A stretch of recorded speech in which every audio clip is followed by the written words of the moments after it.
जर तुम्ही 1 कप पाण्यामध्ये 4 बदाम, 2 अक्रोड, 4 काजू, 2 अंजीर, 7 ते 8 काळ्या मनुका, 2 ते 3 स्टँड्स ऑफ केशर आणि 1 इलायची हे सगळं रात्रभर पाण्यात भिजवलं.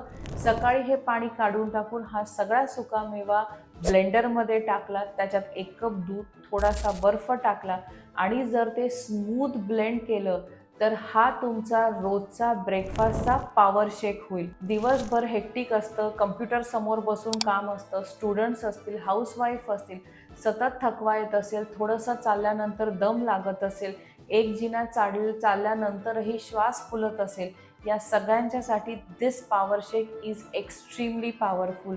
21 दिवसांसाठी हा पॉवर शेक घ्या and see how your health changes magically. तर हा शेक नक्की ट्राय करा आणि तुम्हाला हा आवडला की नाही हे मला कमेंटमध्ये नक्की सांगा. आणि साध्या, सोप्या, सिंपल, नॅचरल पद्धतीने हेल्दी राहण्यासाठी आमच्या चॅनलला फॉलो करायला विसरू नका.